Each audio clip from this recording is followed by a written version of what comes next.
Hello दोस्तों, स्वागत हमारी एक और नई वीडियो में। आज की इस वीडियो में हम आपको पर्यावरण प्रदूषण समस्या और समाधान पर निबंध कराएंगे, जो कि बहुत ही इम्पोर्टेंट है। क्लास 10th और 12th दोनों के लिए मोस्ट इम्पोर्टेंट होने वाला ही।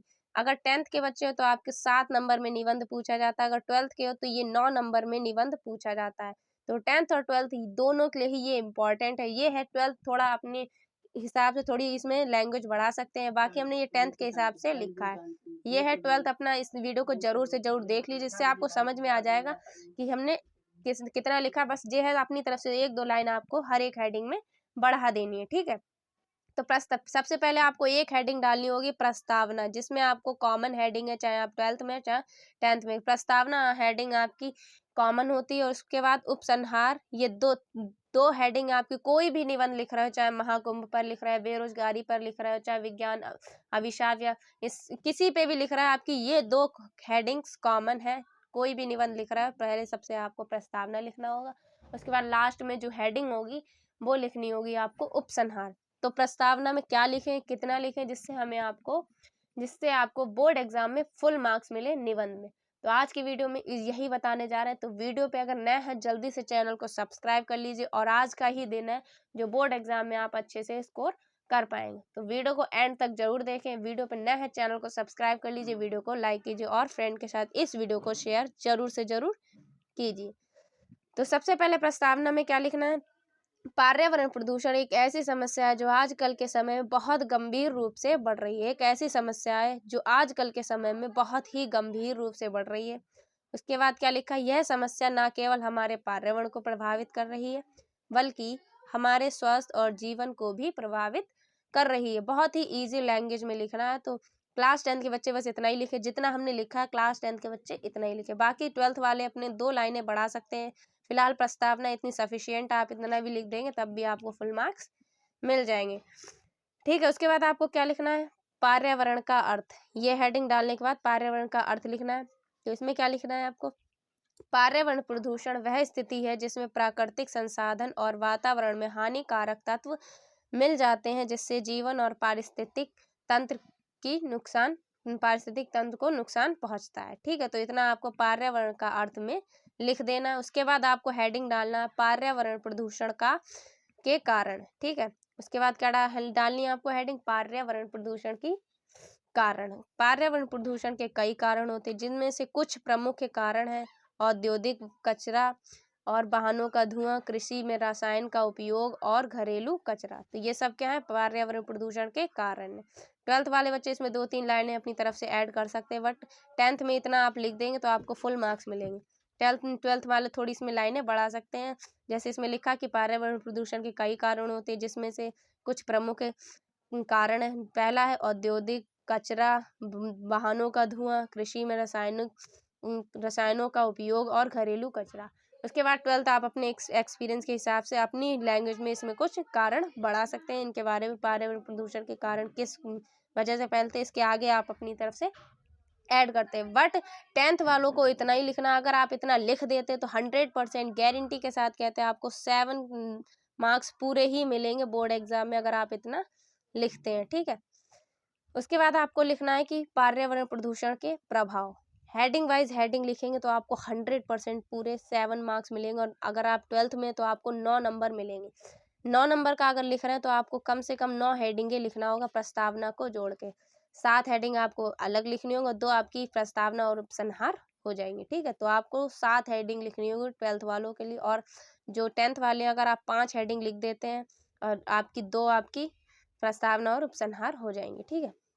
उसके बाद प्रभाव में क्या लिखना हो कि पर्यावरण प्रदूषण कई प्रभाव हैं, जिनमें से कुछ प्रभाव प्रमुख हैं। वायु प्रदूषण, ध्वनि प्रदूषण, जल प्रदूषण और मिट्टी प्रदूषण। ये सब क्या है, पर्यावरण प्रदूषण के प्रभाव है, ठीक है। उसके बाद आप बीच में कुछ श्लोक लिख सकते हैं, कोड लिख सकते हैं, जैसे देश को प्रदूषण मुक्त बनाए, मन में ये संकल्प मनाया। ऐसे आप बीच में जब लिखेंगे तो कॉपी भी अच्छी लगनी है, इससे आपको एग्जामिनर फुल मार्क्स देगा। बीच बीच में आपको इस टाइप के थोड़े स्लोगन टाइप के लिख देने, और इससे अच्छा भी लगेगा और आपका जो निबंध है उसमें थोड़ा नंबर आपको फुल भी मिल सकता है। अगर आपने बीच में थोड़ा गड़बड़ भी कर दिया होगा तो आप इस टाइप से अगर लिखेंगे तो फुल मार्क्स मिलेंगे। उसके बाद है पर्यावरण प्रदूषण की समस्या।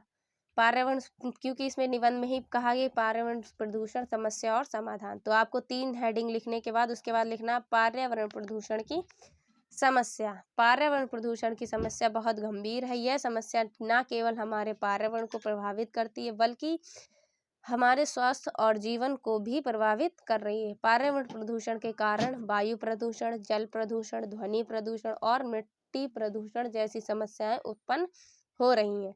ठीक है, तो ये सब क्या है समस्याएं, जैसे कौन से वायु प्रदूषण फैलना, जल प्रदूषण, ध्वनि प्रदूषण और मिट्टी प्रदूषण जैसी समस्याएं उत्पन्न हो रही हैं। इसके परिणाम स्वरूप जैव विविधता, पारिस्थितिकी तंत्र और मानव स्वास्थ्य पर प्रतिकूल प्रभाव डाल रही है। तो ये क्या है, ये सब पर्यावरण प्रदूषण के क्या है, पर्यावरण प्रदूषण की समस्याएं। ठीक है, तो आप देखिए पर्यावरण प्रदूषण बहुत ही इजी, आप अपनी लैंग्वेज में भी बना के लिख सकते हैं। जरूरी नहीं है हमने ये लिखा है तो आप इसी टाइप से ही लिखे, यही छाप दे जाके। तो अपन, क्योंकि आपको अपने शब्दों में ये इतना बड़ा है आप याद नहीं कर पाएंगे, बस ये है आपको इस वीडियो को देखना और थोड़ा सा समझ लेना कि क्या क्या इसमें लिखा है। अगर आप अभी बिल्कुल नहीं पढ़ पाए तो सिर्फ आपको क्या करना है, 10th में हो या 12th में, आपको बस एक काम करना है, इस निबंध में हमने जितनी हेडिंग करवाई आपको इन हेडिंगों को पढ़ना है।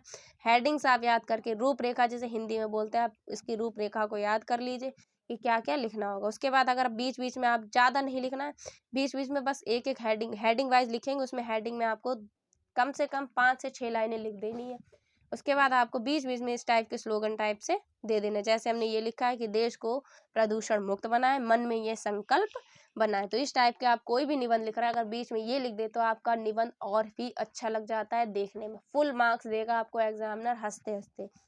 ठीक है, उसके बाद इस पे लिखा है कि इसके परिणाम स्वरूप जैव विविधता, पारिस्थितिकी तंत्र और मानव स्वास्थ्य पर प्रतिकूल प्रभाव पड़ रहा है। ठीक है, उसके बाद एक हमने और लिख दिया, प्रदूषण के कई कारण, धुआं, कचरा इत्यादि उदाहरण। ये भी एक स्लोगन जैसे बन गया। ठीक है, उसके बाद क्या लिखना है आपको, उसके बाद लिखना है कि पर्यावरण प्रदूषण का समाधान। पहले हमने समस्या लिखा कि क्या क्या समस्याएं हैं, अब पर्यावरण प्रदूषण की समाधान लिखेंगे। तो पर्यावरण प्रदूषण के समाधान के लिए कई उपाय हैं। ठीक है, कई उपाय, जैसे हमें क्या करना चाहिए, पेड़ लगाना चाहिए, कचरा प्रबंध करना चाहिए, कचरा मतलब कचरा का प्रबंध करना चाहिए, कहीं जगह जगह पे फैला, वाहनों का उपयोग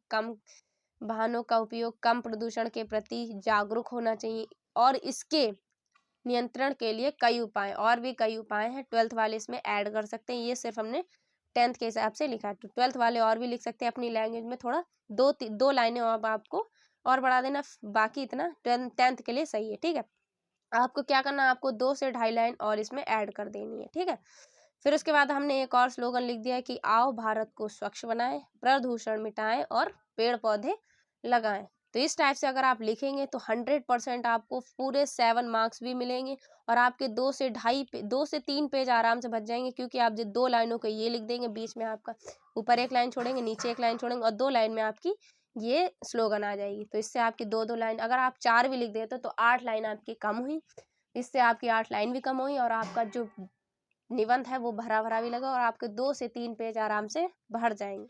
ठीक है, उसके बाद आपकी लास्ट हेडिंग जो होगी वो क्या होगी, वो लास्ट हेडिंग होगी आपकी उपसंहार, जो कि मोस्ट इम्पॉर्टेंट है। इसमें आपको उपसंहार और प्रस्तावना आपकी अच्छी लिखी होनी चाहिए, बीच बीच में आपको बस दिखना चाहिए। उसके बाद है उपसंहार में क्या लिखना है आपको, उपसंहार में लिखना है कि पर्यावरण प्रदूषण एक गंभीर समस्या है। ठीक है, पर्यावरण प्रदूषण एक गंभीर समस्या है जिसका समाधान केवल एक व्यक्ति या संगठन के प्रयास से ही हो सकता है। ठीक है, तो इसमें लिखा है कि जिसका समाधान केवल एक व्यक्ति नहीं, इसमें लिखा है कि जिसका समाधान केवल एक व्यक्ति या संगठन के प्रयास से नहीं हो सकता है, ये सभी सामूहिक कार्य होना चाहिए। इसमें क्या है, इसमें ये जो पर्यावरण प्रदूषण सिर्फ एक व्यक्ति ही नहीं इसको कर सकता है, इसमें क्या करना चाहिए, ये सभी सामूहिक कार्य होना चाहिए।